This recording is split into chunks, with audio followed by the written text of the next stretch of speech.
नमस्कार मित्रांनो, मी आकाश परब. स्वागत आहे तुमचं एका नवीन व्हिडिओमध्ये. सिम्प्लिफिकेशन हा आपला 5वा टॉपिक चालू आहे. आपला शेवटचा पार्ट आहे सिम्प्लिफिकेशनमधला 4था पार्ट. चला तर मग पहिला प्रश्न घेऊयात. एका पार्टीमध्ये सर्व व्यक्ती एकमेकांसोबत हस्तांदोलन करतात. जर हस्तांदोलनाची संख्या 66 असेल तर पार्टीमध्ये एकूण किती व्यक्ती होते? आता हे हस्तांदोलनचा प्रश्न आहे. मग हस्तांदोलनचा प्रश्न कधी पण ऑप्शन मेथडने सोडवायचं, किंवा याचं सूत्र पण आहे. सूत्र पण सांगेन मी तुम्हाला. याचं सूत्र असं आहे की सूत्र n वजा 1/2 इज इक्वल टू हस्तांदोलनाची संख्या. हस्तांदोलनाची संख्या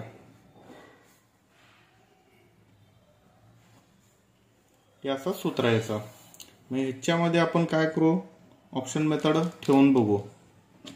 ऑप्शन मेथडने हे जे गणित आहे ते ऑप्शन मेथडने सॉल्व्ह होतंय. त्यामुळे आपण याच्यामध्ये ऑप्शन मेथड ठेवून बघू. आता पहिला 11 घेऊयात. 11 गुणिले 11 वजा 1 म्हणजे किती? 10/2. आपल्याला उत्तर 66 मिळायला पाहिजे, कारण की हस्तांदोलनाची संख्या आपल्याला प्रश्नामध्ये दिलेला आहे ऑलरेडी. आता बे 5 10, 11 5 55 यायला. मग आता हे उत्तर चुकीचं आहे. 55 हे ऑप्शन चुकीचं आहे. दुसरा ऑप्शन घेऊयात आपण आता. 12 गुणिले 12 वजा 1 म्हणजे 11/2. बे 12, 11 संग 66. मग इथं आपल्याला बरोबर ऑप्शन भेटलेला आहे, म्हणजे दुसरा ऑप्शन आपला बरोबर आहे. एवढ्या कमी वेळात हे गणित सॉल्व्ह होत आहे. त्यामुळं कधी पण हस्तांदोलनचं जर गणित असेल तर ऑप्शन मेथड बेटर आहे. चला तर मग दुसरा प्रश्न बघूयात. दुसरा प्रश्न असा आहे की काही लाडू 175 विद्यार्थ्यांमध्ये समान वाटायचे होते, परंतु 35 विद्यार्थी गैरहजर राहिल्याने प्रत्येक विद्यार्थ्याला 4 लाडू जास्त मिळाले. तर एकूण लाडूंची संख्या सांगा. तर मग याचं म्हणजे जसं क्वेश्चन सांगतं तसं आपण मांडणी करून घेऊयात पहिल्यांदा. आता किती? 175 विद्यार्थ्यांमध्ये लाडू वाटायचे होते, म्हणजे काय? 175 गुणिले x, म्हणजे x म्हणजे काय? लाडूंची संख्या असेल, लाडूंची संख्या. तर मग आता किती विद्यार्थी गैरहजर आहेत? 35 म्हणजे किती? 175 वजा 35 0 4 1 म्हणजे 140 विद्यार्थी हजर होते. 140 विद्यार्थी हजर होते. मग आता 35 विद्यार्थी गैरहजर राहिल्याने प्रत्येक विद्यार्थ्याला 4 लाडू जास्त मिळाले, म्हणजे आधी एवढे लाडू मिळत होते, प्लस आता 4 लाडू एक्स्ट्रा मिळत आहेत. हे आपलं इक्वेशन झालेलं आहे. आता सॉल्व्ह करून घ्यायचं. इथं 175x आणि इथं 140x प्लस आता 140 गुणिले 4, 0 ला 0, 4 चौक 16 ला 6, हाताला 1, 4 एकम 4 आणि 5, 560. आता 140 इकडं जाऊन वजा होणार. मग आता वजा 140x म्हणजे किती राहिलं? 35x राहिलं, आणि इकडं 560 आहे तसं. मग आता 7 5 35, 5 7 35 आणि 5 एकम 5, परत 5 एकम 5, 5 2 10. आता ह्याला परत 7 ने भाग जातो. 7 एकम 7, 7 एकम 7, 8 9 10 11 4, 7 सकून 42, म्हणजे x ची किंमत किती आली? तर 16 आली. मग आता एकूण लाडूंची संख्या विचारलेत आपल्याला. मग आता x आहे ते इथं ठेवायचं. x ची किंमत म्हणजे 175 गुणिले 16, 16 पंचे 80, 80ला 0, हातचे आले 8, 16 पंचे 80, 16 संग 96, 16 ते 12 दरसे 112 आणि हे 8 120 झाले. मग 0 12 उरले. 16 एकम 16, 16 आणि 12, 16 आणि 12 3 2 8, 2800. म्हणजे टोटल लाडूंची संख्या 2800 आहे.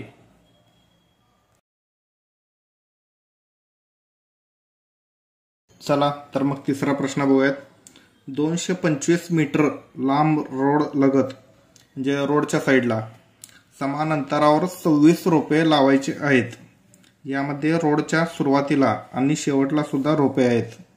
तर लगतच्या 2 रोपांतील अंतर सांगा.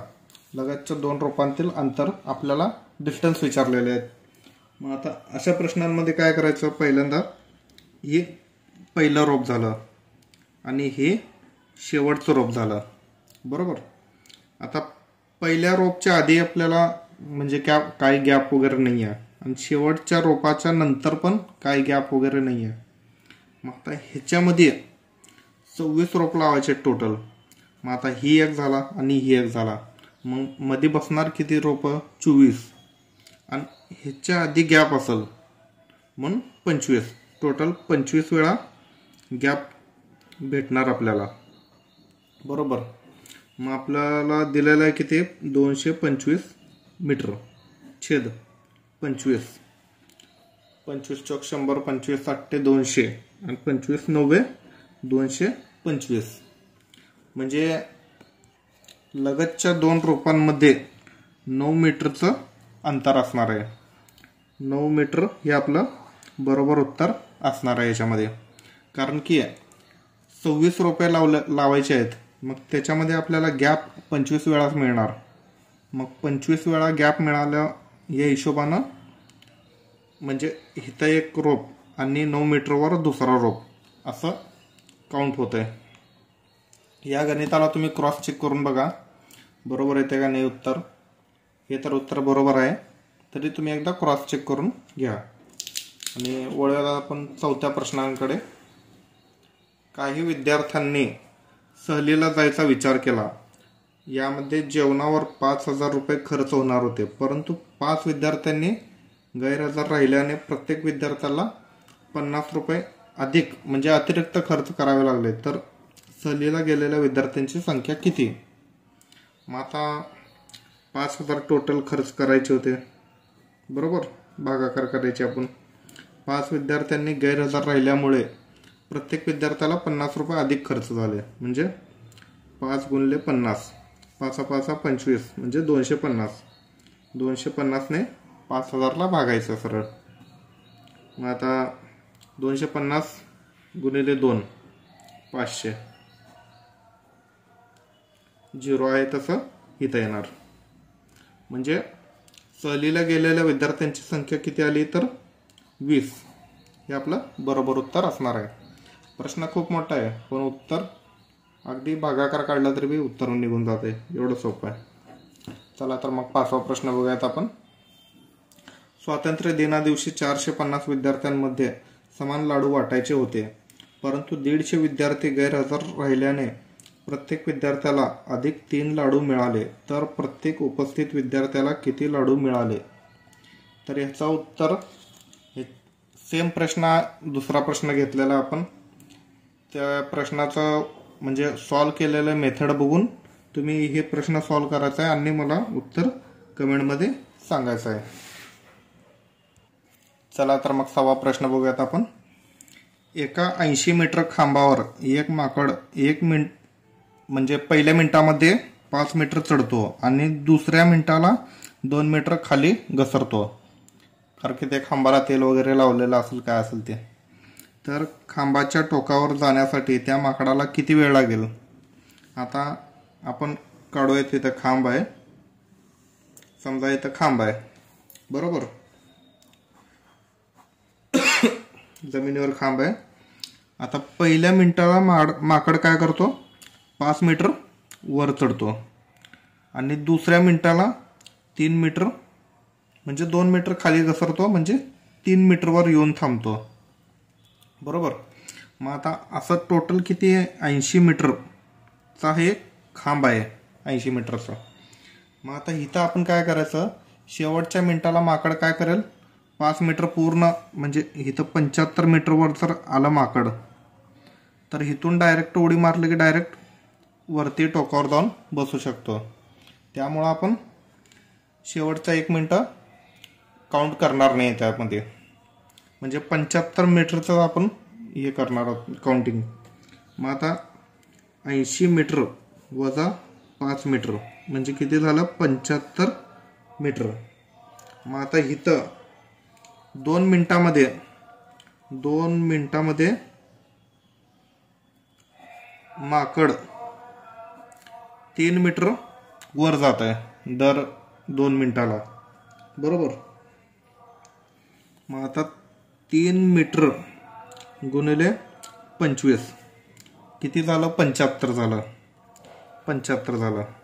मग आता इथं आपल्याला 2 मिनिटं गुणिले 25 पण करावं लागेल, कारण की 2 मिनिटामध्ये 3 मीटर माकड वर चढतो. मग इथं 25 केलं की इथं 75 आलेलं आहे. Total 75 metre distance. आणि मग 25 दोन्ही 50, म्हणजे 50 मिनिटामध्ये ते जे काय माकड असेल ते 75 मीटर वर चढलेलं आहे, म्हणजे हितवर आलेलं आहे ते माकड 50 मिनिटामध्ये. आणि इथून 1 मिनिटात डायरेक्ट 5 मीटर वर चढतं ते माकड, म्हणजे प्लस 1 मिनिट. टोटल 51 मिनिटामध्ये माकड पूर्ण खांबाच्या टोकावर असेल. हे आपलं फायनल उत्तर आहे.